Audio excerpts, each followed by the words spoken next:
আর এবার যে খবরের দিকে নজর রাখবো, খড়গপুরে রেলের জমি দখলের অভিযোগ। নিজেদের জমি বেআইনি দখলমুক্ত করতে রেলের তরফ থেকে পদক্ষেপ নেওয়া হচ্ছে, কিন্তু সেই পদক্ষেপের পর এবার ডিআরএম এর বাংলো ঘেরাও করে বিক্ষোভ দেখাতে শুরু করেছে তৃণমূলের একটি সংগঠন, বস্তি উচ্ছেদ সংগ্রাম কমিটি, যার নাম দেওয়া হয়েছে, এবং তাকে কেন্দ্র করেই আরপিএফ এর সঙ্গে তুমুল ধস্তাধস্তি। দেখুন।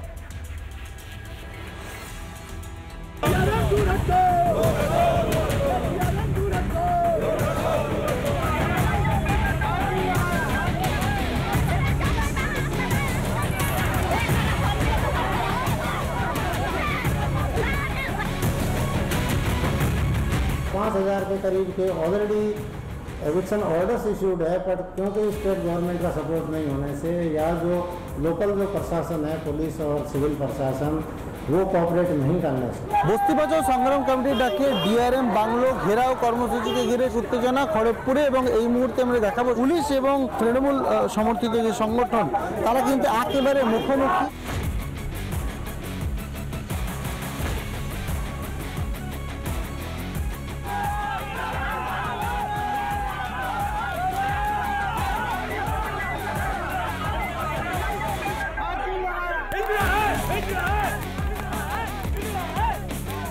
ডিআরএম বাংলোর সামনে বসে পড়েছেন কিন্তু কর্মীরা, এর পাশাপাশি যারা পুলিশ কর্মী তারাও কিন্তু এই মুহূর্তে রয়েছে। আমরা কিছুক্ষণ আগে দেখি যে সাময়িক একটা উত্তেজনার তৈরি হয়, এবং একটি গাড়ি ডিআরএম বাংলোর থেকে বেরোতে গেলে কিন্তু দুপক্ষের মধ্যেই বচসা তৈরি হয়, এবং আরপিএফ কর্মীরা সরিয়ে দেয় বলে তাদেরকে অভিযোগ। এতে কিন্তু একজন আহত হয়েছে, এমনটাই দাবি করছে তৃণমূল কর্মীরা।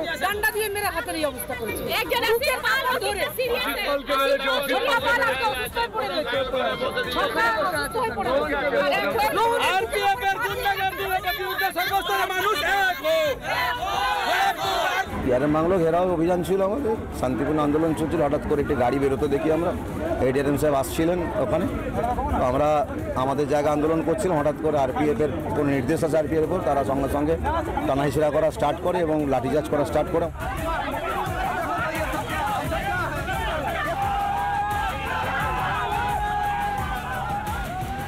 উত্তেজনা ছড়ালো, কিন্তু এখন পরিস্থিতি অনেকটাই নিয়ন্ত্রণে। খড়গপুর থেকে ক্যামেরা পার্সন মৃন্ময়ের সঙ্গে সুদীপ্ত, রিপাবলিক।